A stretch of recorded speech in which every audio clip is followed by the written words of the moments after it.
Hoje eu quero contar para vocês uma história muito especial, uma história sobre milagre.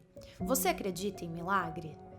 E você sabe por que eu acredito em milagre? Albert Einstein disse que existem duas maneiras de viver a vida. Uma é como se nada fosse um milagre.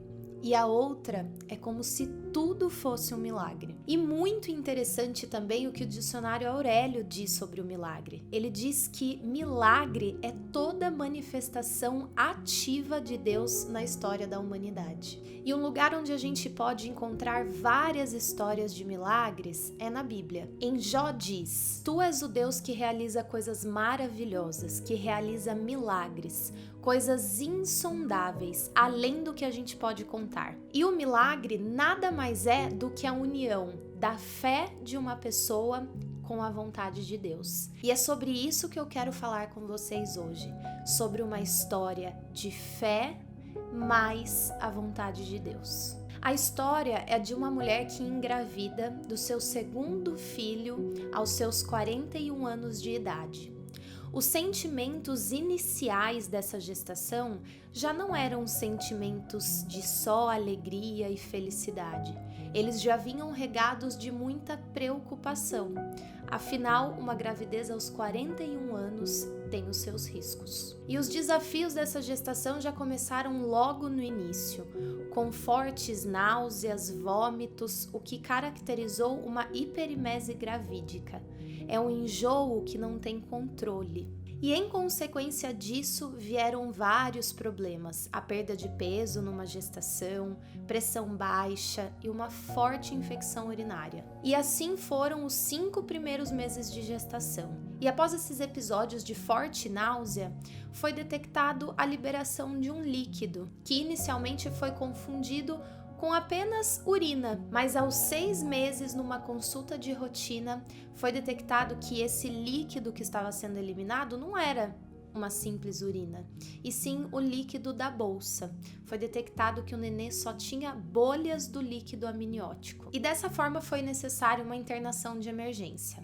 Associado com um sangramento por descolamento de placenta, era muito arriscado um parto prematuro. Dias depois, o sangramento foi diminuindo e isso alimentou as esperanças daqueles pais. Mas num novo exame de rotina, foi detectado que não haviam mais as bolhas do líquido. E sim, o bebê já estava em sofrimento. E nesse momento, o médico chegou para o pai desse bebê e disse que os riscos de não fazer este parto eram enormes para aquela mãe. Mas o risco de fazer o parto também colocavam em risco a vida daquele bebê tão prematuro. E sem muitas alternativas, foi decidido fazer aquele parto, com apenas 6 meses e meio de gestação. Com o pulmão e o esôfago ainda não formados completamente, foram muitos os cuidados nessas primeiras horas e dias de vida do bebê. E uma correria insana começou, atrás de todos os itens de necessidades básicas para o bebezinho, porque aquela família tinha recebido a orientação de não se preparar para receber o bebê. Afinal, o sucesso da gestação sempre foi uma incerteza. Após dias de internação para a recuperação daquele bebê e da mãe, foi feita a alta para casa, com uma lista extensa de cuidados. Mas, após 1 mês em casa, houve a necessidade de uma nova internação. Devido à formação ainda não finalizada, todo o leite ingerido por aquele bebê ia para os seus pulmões. E esse fluido nos pulmões causava uma severa infecção, que originava uma febre, e essa febre resultava em convulsões. E foram necessários 9 dias de UTI até a volta de novo para casa. E após alguns meses, atingindo o 3º mês de vida, numa consulta de rotina, o pediatra chamou os pais para uma notícia muito importante. Ele começou parabenizando os pais, e o motivo? Eles seriam pais especiais. Por conta de todos os problemas, por conta de todas as convulsões, aquele bebê carregaria alguma sequela neurológica. Mas nesse exato momento, a mãe desse bebê, com toda a autoridade, deu um tapa na mesa daquele médico e disse que renegava tudo aquilo que ele estava dizendo para ela e que Deus ia fazer a obra completa, que a sua filha seria perfeita. E foi nesse momento que um milagre aconteceu. Na Bíblia, nós temos vários exemplos de mulheres que tiveram um milagre relacionado à gravidez. Foram 7 mulheres, mais precisamente. Nós temos o exemplo da história de Sara e Abraão, que já eram idosos, mas que Deus ainda iria cumprir a sua promessa.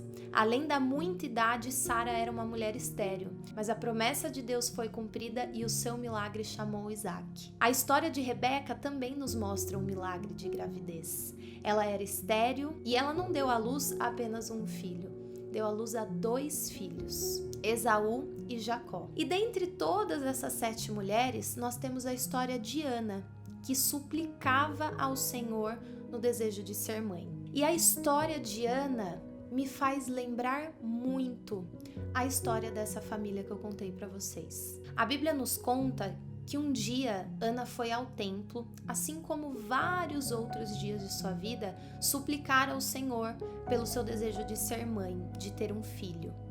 E neste dia, Eli, o sacerdote, viu Ana no templo e viu que ela mexia sua boca, mas nenhuma palavra saía.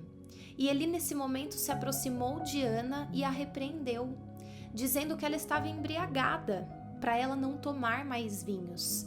E ela diz a Eli que ela não estava embriagada, que ela estava angustiada, desesperada, clamando ao Senhor. E nesse momento, Eli diz uma palavra a Ana. Ele diz a ela: vá em paz, que o Deus de Israel conceda o desejo do seu coração. E a Bíblia conta que antes de Ana ir ao templo, há dias, Ana estava triste, não se alimentava. E a Bíblia fala na sequência que a partir do momento que Eli fala essas palavras a Ana, Ana simplesmente para de chorar, vai embora feliz, na certeza de que ela será ouvida. Então, nessa história, o que me chama a atenção é que Ana, antes de engravidar de seu filho, ela engravidou da palavra. Nesse momento, a gente tem mais um exemplo de como as palavras têm o poder. Em Hebreus 11:3 diz: pela fé entendemos que o universo foi criado apenas de uma palavra, de modo que aquilo que se vê, o universo que foi criado, não foi feito do que é visível. Ele foi feito através de uma palavra. E assim como na história de Ana, que ela engravidou primeiramente da palavra, e todos esses exemplos que nós temos na Bíblia da força das palavras, essa mãe, com toda a autoridade que Deus deu a ela, através de uma palavra, alcançou o milagre. E agora, eu quero responder a pergunta que eu fiz para vocês no começo. Por que que eu acredito em milagres? Porque o bebê dessa história sou eu. Eu sou esse milagre. Se por um acaso você tem qualquer dificuldade em relação a uma gestação, eu quero que a partir de agora você faça como Ana, como a minha mãe, como meu pai, e engravide primeiramente da palavra. Determine que isso vai acontecer e que o milagre, na união da sua fé mais a vontade de Deus, é possível e vai se cumprir na sua vida.